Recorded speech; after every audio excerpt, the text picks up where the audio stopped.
Shalom, selamat siang Bapak Ibu yang kasih Tuhan. Berjumpa kembali dalam acara siraman rohani dari Gereja Isa Al-Masih Pegangsaan dengan saya Pendeta Maria. Dan saat ini saya akan mengajak Bapak Ibu sekalian untuk kita bersama-sama merenungkan sebagian dari firman Tuhan. Dan saya akan mengajak Bapak Ibu untuk membuka kitab Mazmur 37. Ayatnya cukup panjang, ayat 1-40. Berbicara tentang tidak perlu iri melihat orang fasik. Namun sebelum kita sharing firman Tuhan ini, mari kita bersama-sama berdoa terlebih dahulu. Bapa yang baik, kami mengucap syukur kepadamu karena dalam segala perkara Engkau tidak pernah meninggalkan kami. Biarlah hati kami tetap tertuju kepada Engkau sehingga kami dapat melihat betapa besar kasih-Mu, kemurahan-Mu, kemuliaan-Mu dalam hidup kami sehingga kami tetap kuat dalam segala perkara bersama dengan Tuhan. Terima kasih Tuhan, Engkau memberkati setiap kami yang mendengarkan kebenaran firman Tuhan ini dan pakai hamba yang lemah untuk dapat menyampaikan kebenaran firman-Mu sehingga kami semua boleh dikuatkan, diteguhkan dan diberkati melalui firman Tuhan ini. Terima kasih Tuhan. Kami bersyukur dan kami berdoa di dalam satu nama Tuhan kami Yesus Kristus. Amin. Ya, puji Tuhan, berjumpa kembali dengan saya, dengan Pendeta Maria Minarsih. Mari kita bersama-sama membuka Alkitab kita Mazmur 37 ayat 1-40. Dan saya akan mengajak Bapak Ibu berbicara hari ini tentang tidak perlu iri melihat orang fasik. Nah, saya mengajak membaca ayat yang ke-7 saja. Mazmur 37 ayat yang ke-7. Saya akan mengajak Bapak Ibu untuk membaca ayat ini. Saya akan membacakan bagi Bapak Ibu sekalian. Demikian firman Tuhan. Berdiam dirilah di hadapan Tuhan dan nantikanlah Dia. Jangan marah karena orang fasik yang berhasil. Jangan marah karena orang yang berhasil dalam hidupnya, karena orang yang melakukan tipu daya. Nah, saya ulang lagi, berdiam dirilah di hadapan Tuhan dan nantikanlah Dia. Jangan marah karena orang yang berhasil dalam hidupnya, karena orang yang melakukan tipu daya. Amin. Bapak Ibu yang kasih Tuhan, melihat orang fasik berhasil dalam hidupnya dan tinggal dalam kenyamanan, sedikit banyak pasti timbul pertanyaan dan juga rasa kesal dan iri dalam hidup kita. Nah, mengapa orang fasik itu hidupnya serasa mujur dan tidak punya masalah dan tidak punya persoalan yang dihadapi, sedangkan kita yang setia mengikut Tuhan, setia mengiring Tuhan, setia beribadah, kenapa sepertinya Tuhan tidak seakan-akan Tuhan berdiam diri dan tidak menolong kita, seakan-akan kita ini adalah orang yang paling malang dan Tuhan tidak pernah, sepertinya Tuhan tidak pernah mendengar doa kita. Nah, Bapak Ibu yang kasih Tuhan, kalau Bapak Ibu berbicara seperti itu adalah salah besar. Kenapa? Mazmur 37 ayat 8 mengatakan demikian. Perhatikanlah firman Tuhan ini. Berhentilah marah dan tinggalkanlah panas hati itu. Jangan marah, itu hanya membawa kepada kejahatan. Jadi kalau kita melihat orang berhasil, bahkan orang itu adalah keberhasilannya adalah dari tipu daya dan dari hasil menipu, Bapak Ibu yang kasih Tuhan, janganlah kita iri hati. Kenapa? Firman Tuhan ngomong di dalam ayat yang ke-8, perhatikanlah firman Tuhan ini. Berhentilah marah dan tinggalkanlah panas hati itu. Jangan marah, itu hanya membawa kepada kejahatan. Ketika kita marah-marah terus, ketika kita mengeluh terus dan kita komplain terus sama Tuhan, maka Bapak Ibu yang kasih Tuhan, dalam Mazmur ayat 8 ini mengatakan marah itu hanya membawa kita kepada kejahatan. Maka kita akan berpikir kepada hal-hal yang jahat sehingga kita menuduh Tuhan dengan hal-hal yang tidak baik. Bukankah itu sering terjadi dalam hidup kita ketika doa kita tidak dijawab oleh Tuhan, masalah bertubi-tubi datang dan sepertinya Tuhan malah menjauhkan diri dari hadapan kita? Bukankah kita sering protes kepada Tuhan, mengatakan kenapa Tuhan seperti itu? Nah, Bapak Ibu yang kasih Tuhan, hari ini mari kita belajar bersama-sama. Jangan iri terhadap orang fasik yang sepertinya berhasil, sepertinya hidupnya enak, seperti hidupnya tidak ada masalah. Sedangkan kita sebagai anak Tuhan seringkali menghadapi masalah-masalah yang harus kita hadapi. Nah, Bapak Ibu yang dikasih Tuhan, jangan sekali-sekali menganggap Tuhan itu tidak adil, lalu kita protes kepada Dia.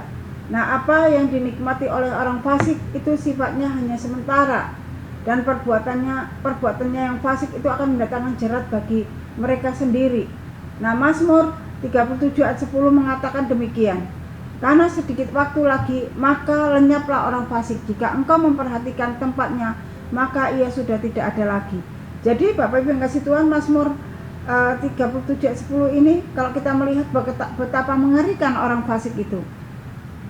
Karena sedikit waktu lagi, maka lenyaplah orang fasik itu. Jika engkau memperhatikan tempatnya, maka ia sudah tidak ada lagi. Sangat mengerikan sekali Bapak Ibu Tuhan. Seperti ini dia begitu berhasil, begitu bersukacita, tetapi dalam waktu singkat, dalam waktu yang begitu singkat, mereka akan lenyap dan tidak ada lagi. Nah, oleh sebab itu tidak perlu marah dan iri hati terhadap mereka. Bukankah kita punya Tuhan Allah yang ajaib dan dahsyat dan yang sangat mengasihi kita? Sebagai anak-anak Tuhan, kita berhak menikmati berkat-berkat Tuhan, asalkan kita tetap sabar dan berdiam diri menanti-nantikan Tuhan, dan tidak perlu ngomel-ngomel dan tidak perlu komplain sama Tuhan, bersungut-sungut, mengeluh, semuanya kita katakan kepada Tuhan. Nah, kalau kita melihat ayat firman Tuhan selalu berbicara kepada kita, khususnya dalam Pengkhotbah ayat 3 ayat 11a mengatakan, Ia membuat segala sesuatu indah pada waktunya. Jadi Bapak Ibu yang kasih Tuhan, ketika kita merasa kita ditinggal oleh Tuhan, merasa kita jauh dari Tuhan, merasa bahwa seluruh persoalan kita, masalah kita tidak dijawab-jawab oleh Tuhan, jangan komplain sama Tuhan, jangan marah-marah sama Tuhan, karena Tuhan mengasihi kita. Tuhan tahu apa yang kita butuhkan, Tuhan mengerti segala keberadaan kita. Yang penting Bapak Ibu yang kasih Tuhan, kita tetap sabar dan berdiam diri di hadapan Tuhan, menanti-nantikan pertolongan Tuhan. Karena pada saatnya Tuhan akan memberikan segala sesuatunya indah pada waktunya. Kalau kita terus ngomel, bersungut-sungut, mengeluh kepada Tuhan, itu akan menimbulkan satu kejahatan dalam diri kita Bapak Ibu yang kasih Tuhan. Bukannya kita mendekat sama Tuhan, malah kita akan menjauhkan diri dari hadapan Tuhan, malah kita akan marah sama Tuhan. Nah Bapak Ibu yang kasih Tuhan, firman Tuhan memerintahkan kita untuk berhenti marah dan meninggalkan panas hati. Karena kemarahan dan panas hati justru memunculkan pikiran dan niat yang jahat. Tidak perlu merasa iri hati kepada orang-orang yang berlaku jahat atau berlaku curang. Mazmur 37 ayat 2 mengatakan demikian. Sebab mereka segera lisut seperti rumput dan layu seperti tumbuh-tumbuhan hijau. Bagaimana seharusnya orang percaya bersikap? Nah Bapak Ibu yang kasih Tuhan, mereka itu tidak tahan lama Bapak Ibu yang kasih Tuhan. Nah bagaimana dengan orang percaya? Bagaimana seharusnya orang percaya bersikap? Mazmur 37 ayat 3-5 mengajarkan kepada kita yang pertama Bapak Ibu yang kasih Tuhan, kita harus percaya kepada Tuhan. Itu yang pertama, kita percayakan semuanya kepada Tuhan, bahwa Tuhan mampu dan sanggup menolong kita. Dan yang kedua, lakukanlah yang baik. Jadi ketika kita dalam kondisi segala sesuatunya seperti tidak baik-baik saja, percayalah kepada Tuhan dan berlakulah yang baik. Jangan berbuat yang aneh-aneh. Dan yang ketiga yaitu Bapak Ibu yang kasih Tuhan, dikatakan diamlah di negeri dan berlakulah setia. Jadi kita tetap diam di dalam Tuhan dan kita tetap setia, berlaku setia kepada Tuhan dan tidak boleh menjauhkan diri di hadapan Tuhan. Dan yang keempat dikatakan bergembiralah karena Tuhan. Jadi walaupun semuanya sepertinya tidak baik-baik saja, semuanya sepertinya tidak ada harapan, tetaplah percaya kepada Tuhan, berlakulah yang baik dan tetap setia kepada Tuhan dan tetap gembira. Bagaimana mungkin kita bisa bergembira ketika masalah, pergumulan, persoalan datang menyerang kita? Sangat sulit kan? Tetapi bersama dengan Tuhan, Tuhan yang akan memampukan kita. Kita tetap bersukacita, kita tetap akan bergembira. Nah, bagian yang kelima, Bapak Ibu yang kasih Tuhan, dikatakan, maka Ia akan memberikan kepadamu apa yang diinginkan hatimu.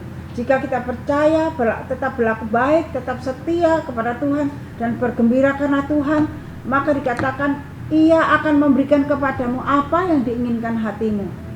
Dan bagian yang keenam dikatakan, serahkanlah hidupmu kepada Tuhan dan percayalah kepadanya, Ia akan bertindak. Jadi Bapak Ibu yang kasih Tuhan, ini sangat perlu sekali dalam hidup kita, percaya kepada Tuhan dan juga berlaku yang baik dan tidak aneh-aneh, tidak neko-neko, dan tetap setia, tetap berdiam diri dan tetap setia dan bergembira karena Tuhan. Walaupun mungkin sepertinya aneh, kenapa orang dalam kondisi sangat sulit, sangat susah kok tetap harus bergembira? Tetapi itu orang dunia. Kalau anak Tuhan tetap bisa bergembira karena Tuhan bersama-sama dengan kita. Dan ketika itu dapat kita lakukan, maka Tuhan mengatakan, maka Ia akan memberikan kepadamu apa yang diinginkan hatimu, apa yang menjadi pergumulan kita, apa yang menjadi masalah kita, Tuhan akan memberikan itu kepada kita, memberikan kelegaan, memberikan jalan kepada kita, supaya kita memperoleh kelegaan yang daripada Tuhan. Dan Tuhan tetap ngomong, serahkanlah hidupmu kepada Tuhan dan percayalah kepadanya, dan Ia akan bertindak. Jadi Bapak Ibu yang kasih Tuhan, ketika kita berani menyerahkan hidup kita sepenuhnya, pergumulan kita sepenuhnya kepada Tuhan, dan percaya kepada Tuhan, maka Bapak Ibu yang kasih Tuhan, Tuhan sendiri yang akan bertindak dan menolong kita. Jadi Bapak Ibu yang kasih Tuhan, jalan terbaik untuk mencapai keberhasilan hidup kita ialah bertekun mengerjakan bagian kita sesulit apapun keadaannya. Amsal 14 ayat 27 mengatakan demikian, dalam tiap jerih payah ada keuntungan, tetapi kata-kata belaka mendatangkan kekurangan saja. Jadi dalam setiap jerih payah kita, apapun yang kita lakukan pasti ada keuntungan. Tetapi kata-kata belaka, kata-kata yang sering kita lontarkan dan kita tidak mau melakukan hal-hal yang baik di hadapan Tuhan, maka dikatakan mendatangkan kekurangan. Nah, Bapak Ibu yang kasih Tuhan, Tuhan mengetahui hari-hari orang yang saleh dan milik pusaka mereka, dan akan tetap selama-lamanya dia dalam penjagaan dan pemeliharaan Tuhan. Bagaimana saya dan Bapak Ibu sekalian? Apakah kita sudah melakukan yang baik di hadapan Tuhan, atau kita selalu panas hati, iri hati kepada orang yang fasik? Itu tidak perlu Bapak Ibu yang kasih Tuhan. Hari ini kita diingatkan kembali melalui sharing firman Tuhan ini melalui Mazmur 37 ayat 1 sampai 40. Kita tidak perlu iri hati melihat orang fasik yang sepertinya dia baik-baik saja, sepertinya dia berhasil, tetapi sesungguhnya dia itu hanya sementara. Tetapi kita sebagai anak-anak Tuhan, Tuhan akan pelihara kita.